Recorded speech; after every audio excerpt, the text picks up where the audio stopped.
જૂનાગઢના સકરબાગ પ્રાણી સંગ્રહાલયના ઝૂની અંદર વાઘના પાંજરા નજીક મુલાકાતીઓ દ્વારા નિયમોના ખુલ્લેઆમ ધજાગરા ઉડાવવામાં આવ્યા હોવાનો વિડીયો હાલ સોશિયલ મીડિયામાં સામે આવ્યો છે। કેટલાક તત્વોએ વાઘના પાંજરાની અંદર કપડું નાખીને હિંસક વન્ય પ્રાણીને જાહેરમાં છંછેડવાનો પ્રયાસ કર્યો હતો, જે અત્યંત જોખમી સાબિત થઈ શકતો હતો। આ સમગ્ર ઘટના દરમિયાન ત્યાં કોઈ સિક્યુરિટી ગાર્ડ હાજર ન હોવાથી ઝૂ પ્રશાસનની સુરક્ષાને લઈને ગંભીર સવાલો ઉઠ્યા છે।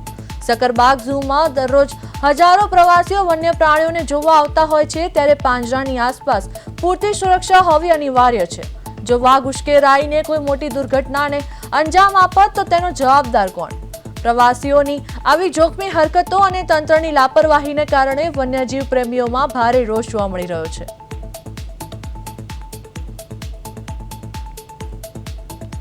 તો જૂનાગઢના સકરબાગ ઝૂમાં તંત્રની મોટી બેદરકારી, વાઘના પાંજરા નજીક ભારે હોબાળો, મુલાકાતીઓએ નિયમોના ઉડાડ્યા ધજાગરા, પાંજરામાં કપડું નાખી વાઘને છંછેડ્યો, ઝૂ પ્રશાસનની સુરક્ષા પર ઉઠ્યા સવાલ। હજારો પ્રવાસીઓ વચ્ચે સુરક્ષાનો અભાવ, મોટી દુર્ઘટના ઘટે તો જવાબદાર કોણ? પાંજરા પાસે સિક્યુરિટી રાખવા ઉગ્ર માંગ, મુલાકાતીઓની જોખમી કરતૂતોનો વિડીયો હાલ વાયરલ। બેદરકારી તત્વો સામે કડક પગલાંની અપેક્ષા।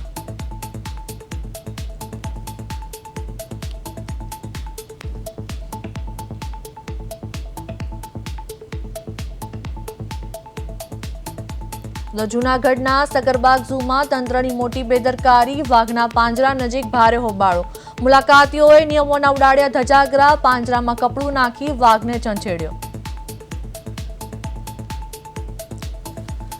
તો આ સાથે અમારા સંવાદદાતા યજ્ઞેશ ભટ્ટ ફોન લાઈન પર જોડાયા છે। જે યજ્ઞેશ, સકરબાગ ઝૂમાં વાઘના પાંજરા પાસે મુલાકાતીઓએ નિયમનો ભંગ કર્યો છે, શું છે આ મામલે સમગ્ર વિગત? ખાસ કરીને જોવા જઈએ તો છેલ્લા ઘણા સમયથી આ પ્રાણીઓને છંછેડવાની બાબત સામે આવી રહી છે, ત્યારે ગઈકાલે જૂનાગઢ સકરબાગ ઝૂની મોટી બેદરકારી સામે આવી હતી।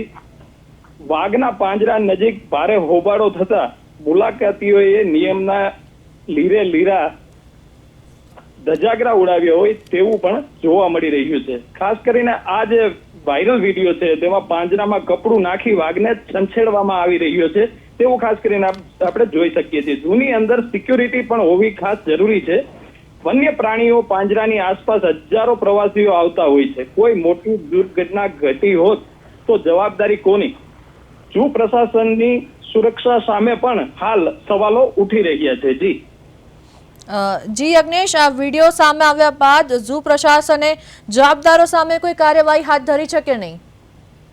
ખાસ કરીને જે ઝૂ ઓથોરિટીના જે અધિકારી છે તેમની સાથે વાત કરતા તે હાલ ત્યાંના તમામ અધિકારીઓ હાલ ગાંધીનગર બેઠકમાં હોય, ત્યાંથી આવ્યા બાદ સીસીટીવી ચેક કરી અને જવાબદારો સામે પગલાં લેશે તેવું જણાવ્યું હતું। જી યજ્ઞેશ, સમગ્ર માહિતી આપવા બદલ આપનો આભાર।